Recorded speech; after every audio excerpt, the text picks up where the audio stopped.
Welcome to another special episode of the ENYTING Gender podcast. I'm your host, Sharmin Prince. And in your role, you teach tech strategy to protect companies. How can those principles, security, or governance use to protect people from cyberbullying, online hate, or even any form of cyber violence or digital Yes, violence? thank you. Yeah, I normally advocate for something simple as mail. In most corporates, maybe either you're using, let's say, Office 365 or Google. So you'll find these global mail systems have technical ability. You can be able to put advanced threat protection, which will ensure that certain kind of images, maybe nudity, is not shared across the platforms. Each organization can put these safeguards in place, ensure certain images or these things like doxing are blocked. From a technology perspective, that's the first thing you can do.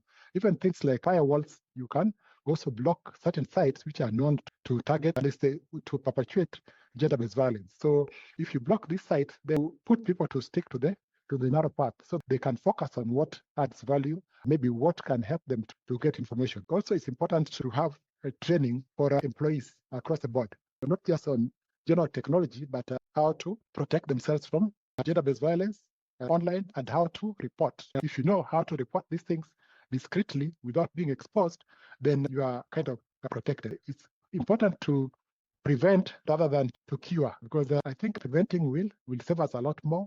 And when you look at some of the statistics, like over 50,000 women are killed annually because of GBV. And most of this is technology assisted. It's important to conduct these trainings and invite people of all ages so they are aware about how to protect themselves online so they don't become victims. Thank you, Tom. I like that you identify how companies can prevent their employees, protect them from online violence. But how can a family access those kinds of software protection on the home computer or community organizations, nonprofits help members of the community or teach them how to do that? Super, thank you. Yeah. So, for example, on the internet at home, there are tools which you can download. The family control.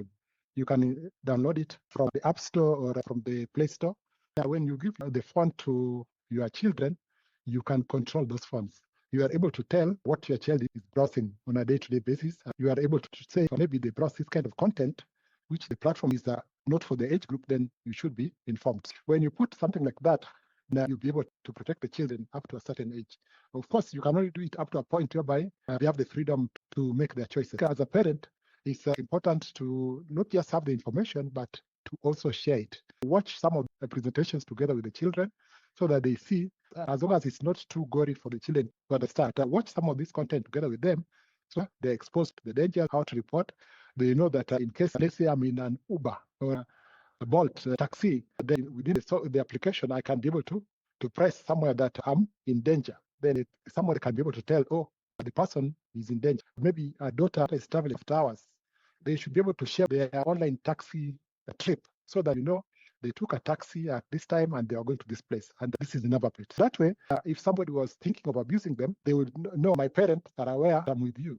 So you'll be caught. It will discourage that kind of violence. So the next thing is also to just ensure these young people have access to how to quickly report. Let's say press an alarm button when they are at home and maybe there's a possibility of danger.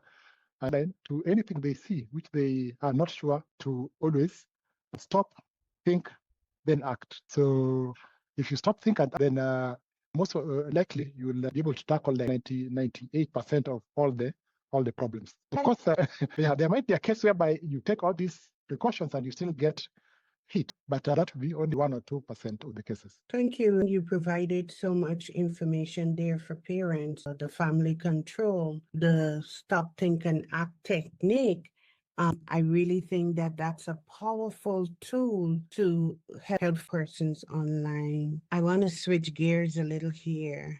Just have one more to add. Yeah, we're looking at the future. Okay, like right now, somebody can actually simulate, maybe using AI. They can actually think that you're talking to someone who is actually not the right person. We also need to educate our adults so that they are able to scan they get something from the online and someone is asking them certain information and they look like their mother. Then they ask, would my mother be doing this at this time? But the fact that we're hearing somebody's voice or seeing somebody's video, it may not mean that it's them.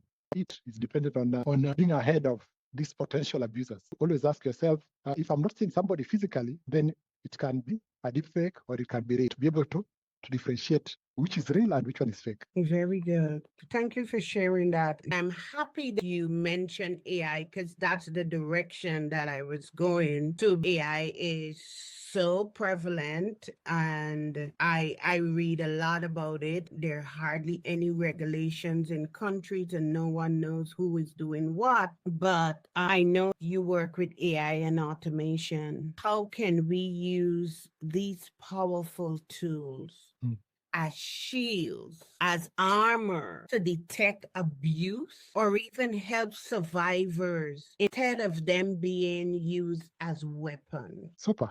Yeah, thank you. The first thing is to have the governance in place. That governance will direct everything. We need to have laws and safeguards in case someone is reported to have done this.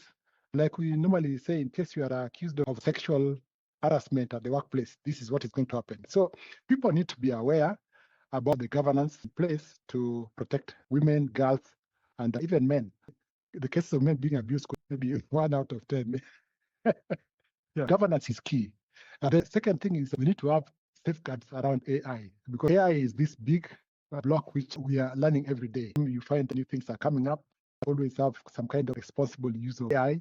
We need to ensure that even with AI, there's some kind of protection for our girls to have avenues for women and girls to be able to report potential abuses so that we can prevent them and areas dangerous to female gender.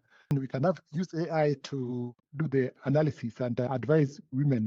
Maybe you are going to this and this place. You need to be careful about this kind of danger so that you are informed ahead of time.